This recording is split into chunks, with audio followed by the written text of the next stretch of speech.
passage of the death penalty bill may not be a whack out of the park hit as originally envisioned. Though it has just cleared second reading in a perceived railroaded fashion at the lower house, it still faces an uphill climb or a long drawn-out battle in the Senate.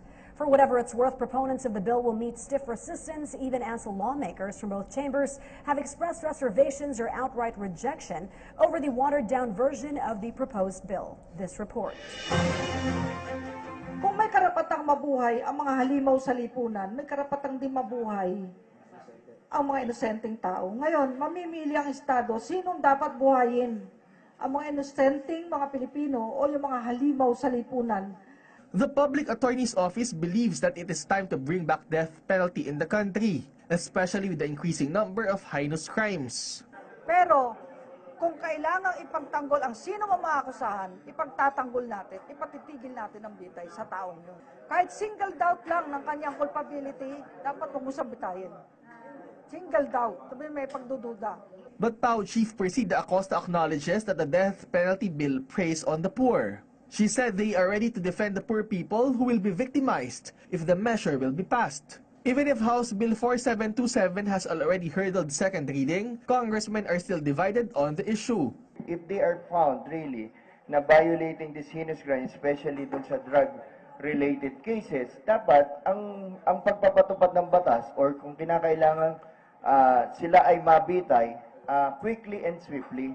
However, Congressman Harry Roque believes that once signed, anti-death penalty laws may question the legality of the law in the Supreme Court. He cited that the Philippines is a signatory to the International Covenant on Civil and Political Rights, or ICCPR, a treaty in the United Nations which took effect in 1976. The treaty does not ban the imposition of death penalty, but it says death penalty can only be used as punishment for the most serious offenses. He also said that the Philippines has already junked capital punishment twice. First with the ratification of the 1987 Constitution, and second when it was lifted in 2006 under the Arroyo administration. Ang data na hawak namin, nung tinanggal po natin ang death penalty, bumaba ang heinous crimes. Ibig sabihin, miski walang deterrent effect dahil wala ng death penalty, dun pa po bumaba ang heinous crimes. Dapat law enforcement, hindi naman kung ano yung parusa. Dito nga sa ating bayan, sa drug cases, 10% lang ang conviction rate. Isa lang sa 10 ang napaparusahan. So paano naman matatakot yung mga drug pushers? Roque said he foresees a lot of absentee or abstaining congressmen once they put the death penalty to vote on third reading. Meanwhile, Bayan Muna Congressman Caloy Zarate said that a lot of things can still happen because death penalty isn't actually a priority of the Senate.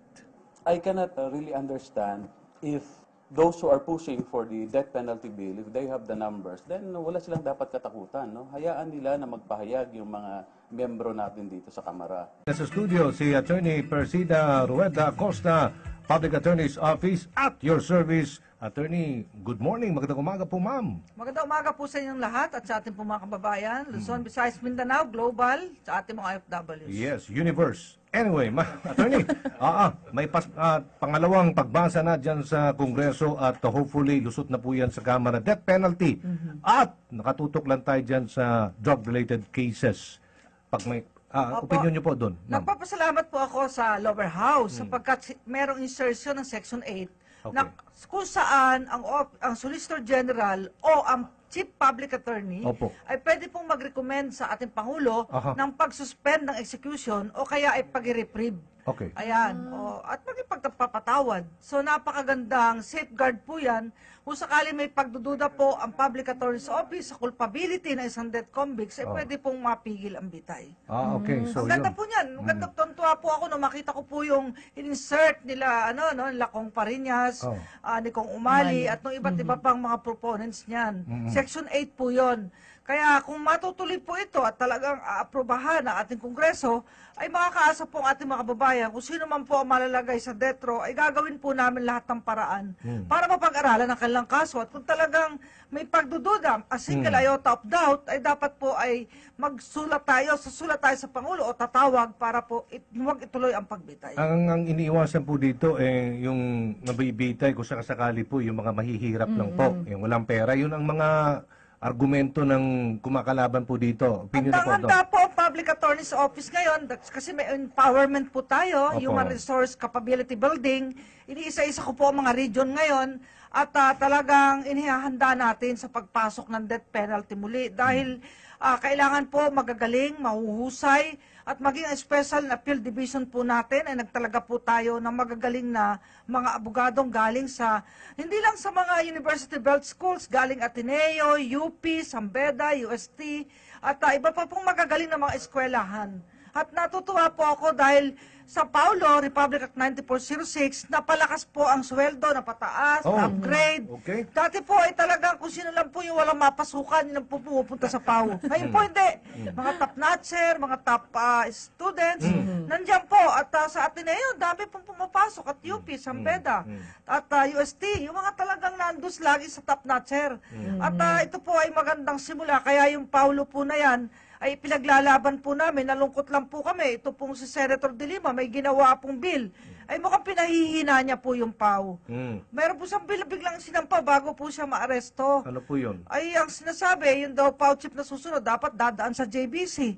Ay sabi ko, nawala na ng power ang Pangulo na pumili ng gusto niya at may trust and confidence siya. Bakit dadaan sa JBC?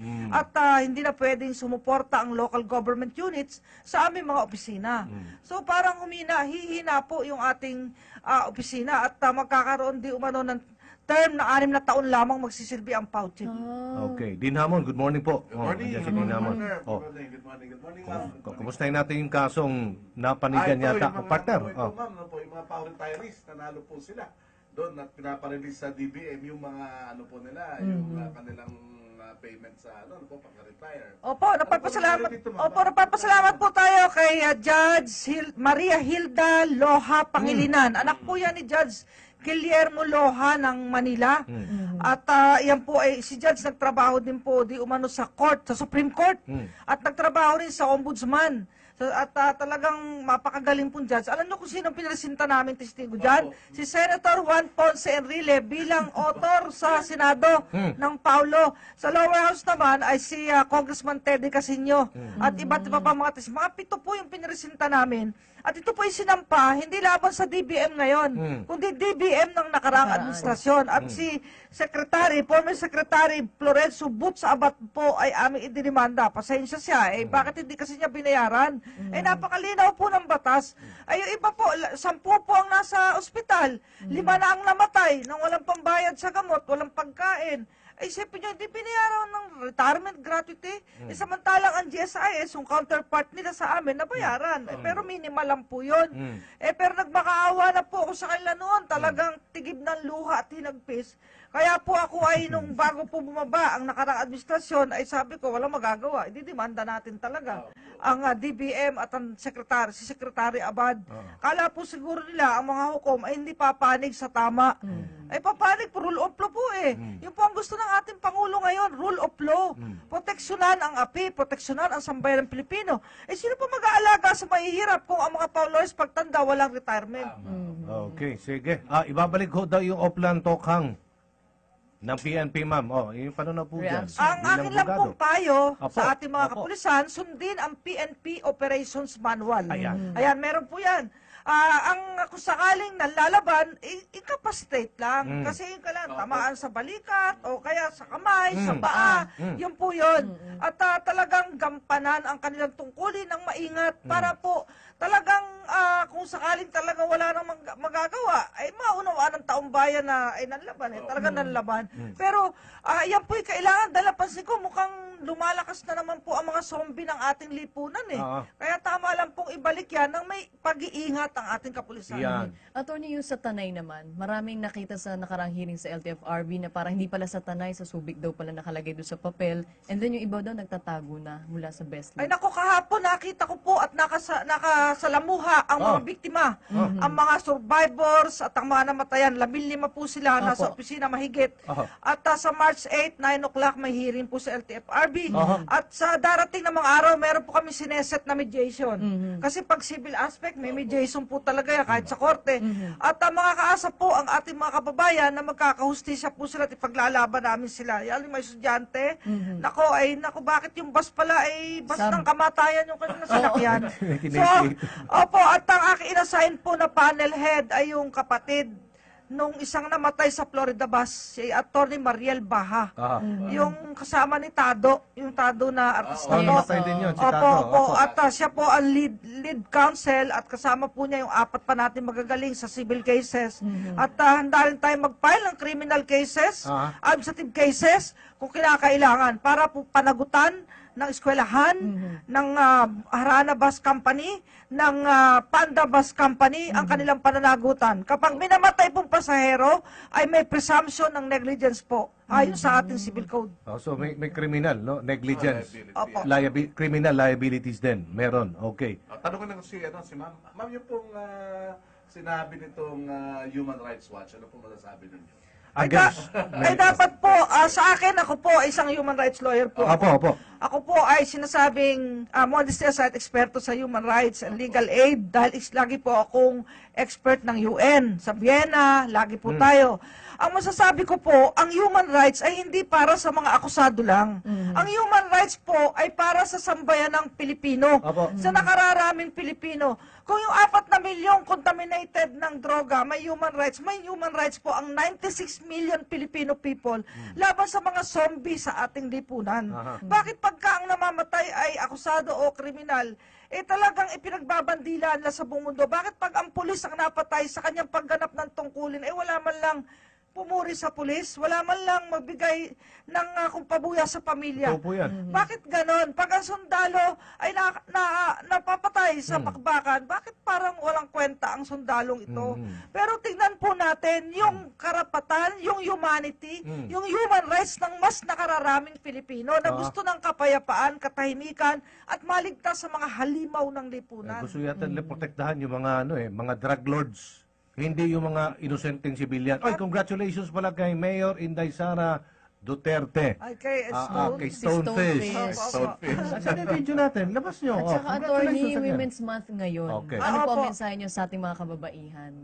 Sa ating mga kababaihan, ang Pilipinas talagang nangunguna sa women's rights. Yes, totoo yan. Talagang ang mga lalaki sa Pilipinas, hindi naman under desire. Hindi Pero totoo po yan. talagang Mga gentleman sila isa sa tayo mga sa babae. bansa nangunguna sa pagiging feminista. So, ang maganda po talaga ay magunita natin ang ating ina, ang ating kapatid na babae, ang ating anak na babae. So, talaga ang karapatan ng kababaihan ay dapat po isulong ng ating bayan bilang halimbawa sa buong mundo. Okay.